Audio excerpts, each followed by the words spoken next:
You never called. You never asked. You watched me drown and walked away. When Marcus was 14, broken and desperate, his older brother Devon turned his back on him. 10 years later, Devon shows up at Marcus's door.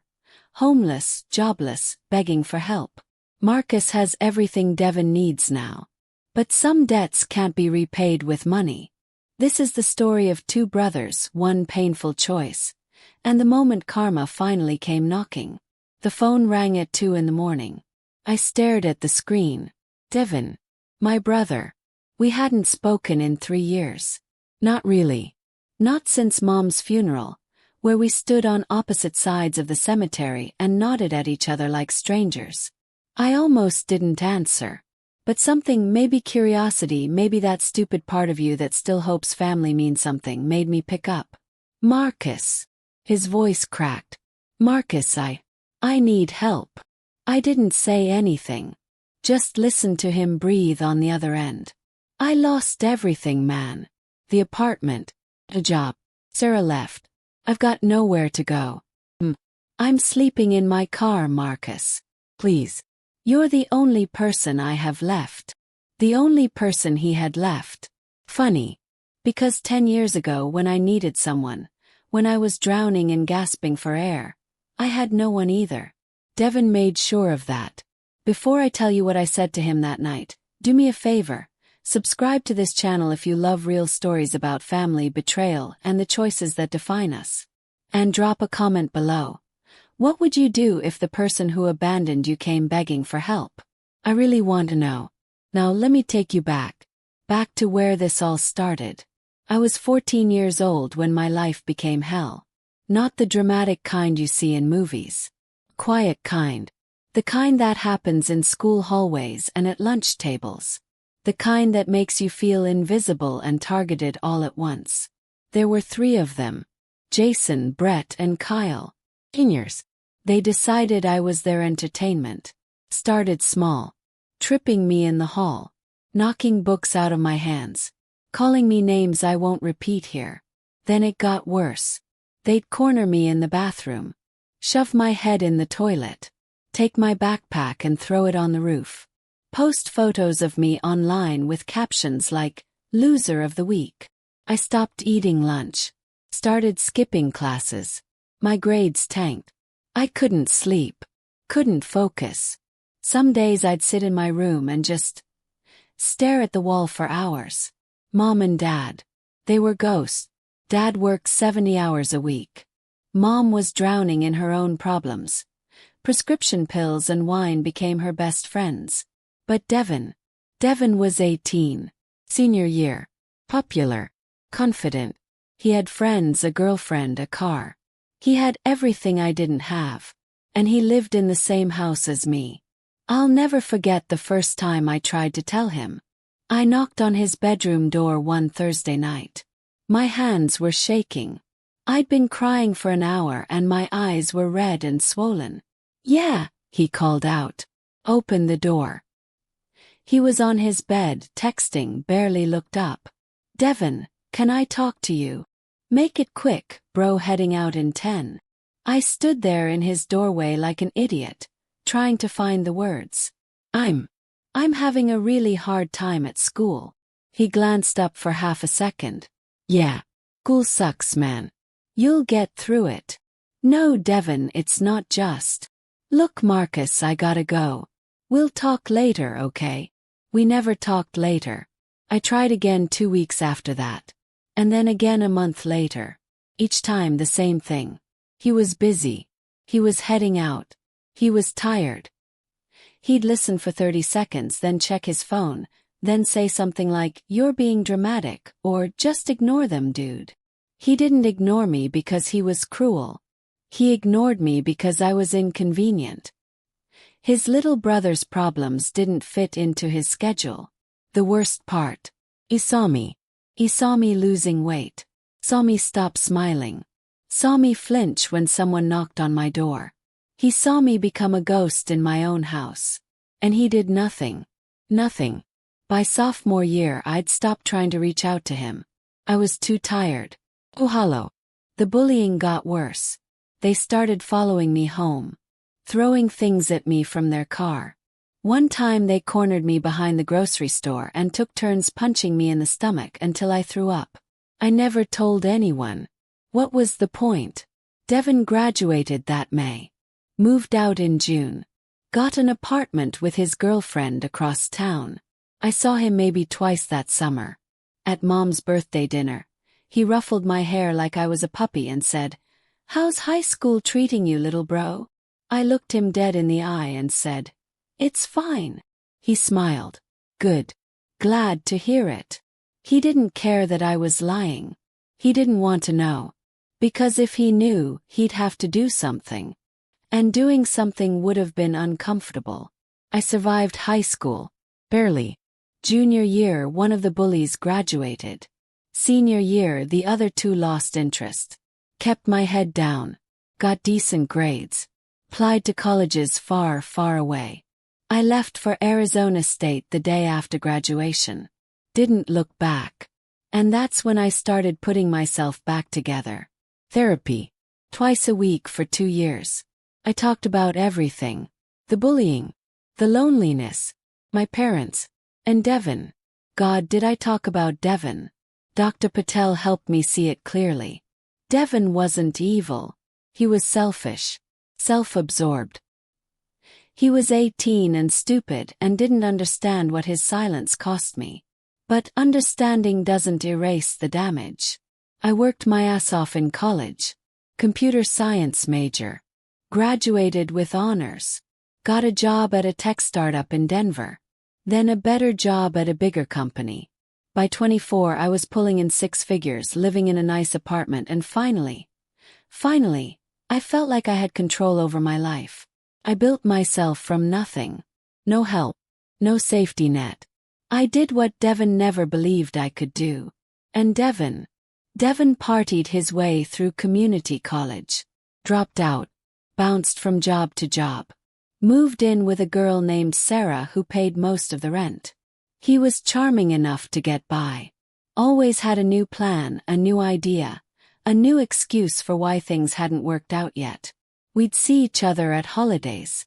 Awkward small talk. Surface level updates. He never asked how I was really doing. Never mentioned high school. Never apologized. It was like those years didn't exist for him. Maybe they didn't. Then Mom died. Sudden heart attack. She was 61. At the funeral, Devon cried. I didn't. I'd already mourned her years ago. After that we stopped pretending. No more holiday texts. No more calls. And I was fine with that. I was better without him. Until that phone call at 2 in the morning. I told him he could stay. I don't know why. Maybe I wanted to prove I was the bigger person. Maybe I was curious to see what desperation looked like on him. Or maybe part of me wanted him to see what I'd become. He showed up 2 days later with one duffel bag and a black eye. Got into it with Sarah's new boyfriend, he muttered, dropping the bag in my guest room.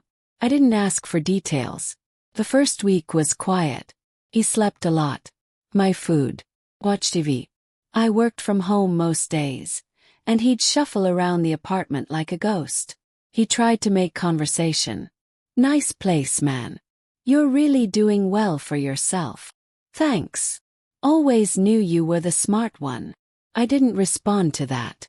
Week 2 he started job hunting. Or pretending to. He'd sit at my kitchen table with his laptop open, scrolling through listings, sighing dramatically. Everything requires experience I don't have, he complained one morning. I looked up from my coffee. Then start at the bottom. Work your way up. He laughed. Easy for you to say. You got lucky. Lucky. I worked 70-hour weeks my first year out of college. I taught myself 3 programming languages. I went to networking events where I knew no one. I fought for every promotion, every raise, every ounce of respect. But sure. Luck. I bit my tongue. Week 3 he asked to borrow money. Just $500, man. I'll pay you back as soon as I get a job.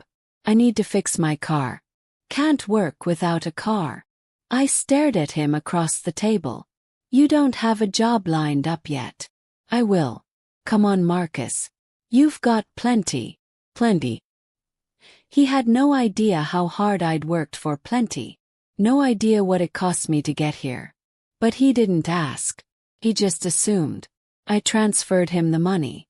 Told myself it was charity, not family. Week 4 he got drunk. I came home from the gym and found him on my couch, empty beer cans everywhere, laughing at something on his phone. Marcus, he slurred. Come have a drink with your big brother. You're drunk. So. It's Friday night. Loosen up, man. You're always so serious. Something snapped in me. Get up. He blinked. What? I said get up. He stood wobbling slightly. Dude, what's your problem? My problem, I said slowly, is that you've been here for a month. You haven't found a job. You've spent my money. You've eaten my food. You've made yourself at home in my apartment. And you have the audacity to tell me to loosen up. He stared at me confused. Marcus, I'm going through a rough time. A rough time. I laughed. It wasn't a happy sound. You want to talk about rough times, Devon? What are you talking about? Pause, then quiet and deadly serious. Do you remember when I was 14? His face went blank. What? When I was 14. Do you remember that year? I don't know, man. That was a long time ago. I was being bullied. Every single day. I was depressed.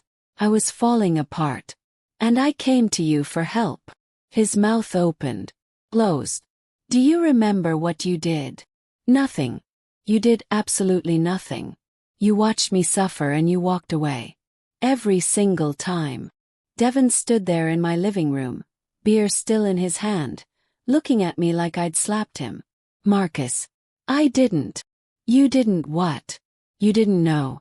You didn't notice. Or you didn't care. I was 18, he said weakly. I was a kid. I didn't understand. You were old enough to understand that your little brother was drowning. You were old enough to spend 5 minutes asking me what was wrong. You were old enough to try. But you didn't. Because I wasn't your priority. I was never your priority. He sat back down on the couch, head in his hands. I'm sorry, he whispered. Are you? Or are you just sorry now because you need something from me?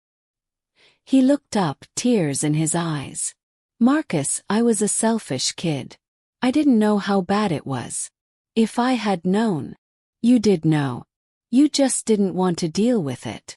I sat down across from him. Here's what's going to happen, Devon. You can stay here for 2 more weeks. That's it. In those 2 weeks, you're going to apply to every job you can find. You're going to take whatever comes first, even if it's flipping burgers. You're going to start rebuilding your life. He nodded quickly. Okay. I can do that. And in exchange, I continued, you're going to finally see me. Really see me. Not as the kid you left behind. Not as the brother who owes you something. But as the man who survived in spite of you. He cried that night. Really cried. Said he was sorry over and over again. I didn't forgive him. But I didn't throw him out either. The next 2 weeks were different. He woke up early. Started applying to jobs seriously. Got an interview at a warehouse. Then a second interview. They hired him. He found a room to rent across town. Cheap but livable. The day before he moved out, he knocked on my bedroom door. Marcus. Yeah. Thank you. For everything. For giving me a chance when you didn't have to. I looked at him. I didn't do it for you, Devon. I did it because I'm not you. I'm not the person who walks away when someone's drowning. He nodded slowly. I know. And I'm going to spend the rest of my life trying to be better. I promise. Good. He left the next morning. We text sometimes now. Not often. But sometimes. He's working his way up at the warehouse. Paying his own bills. Seeing a therapist. He's trying. People ask me if I regret helping him. If I should have let him crash and burn. Honestly, I don't know. Part of me wanted to watch him suffer. Wanted him to feel what I felt. Wanted him to know what it's like to be alone and desperate with no one to turn to. But another part of me knew that becoming the person who turns away from suffering, even when it's deserved, would have made me just like him. And I refused to be him. Maybe that's what revenge really is. Not making them suffer, but refusing to let their failure become your failure too. So, did I return the favor? Did I give Devon what he gave me? In a way, yes. I made him sit with his guilt. I made him face what he'd done. I didn't let him off easy with quick forgiveness. But I also gave him something he never gave me, a chance. Not because he deserved it, but because I deserved to be the kind of person who helps, even when it's hard, even when it hurts. Here's the thing about karma. It's not always about watching someone fall. Sometimes it's about watching them climb back up and knowing they finally understand what the climb costs. Devon will never forget what he did to me. He'll carry that weight for the rest of his life. And honestly, that's punishment enough. If you're out there and someone from your past has hurt you, abandoned you, betrayed you, ignored you when you needed them most, you don't owe them anything. But you owe yourself the choice. The choice to be bitter or to be better. The choice to repeat the cycle or to break it. I chose to break it. And I sleep better at night knowing I did. If this story moved you, hit that like button and subscribe for more real stories about family, forgiveness, and the choices that define who we become. Drop a comment and tell me. Have you ever had to choose between revenge and mercy? What did you do? Thanks for listening. I'll see you in the next story.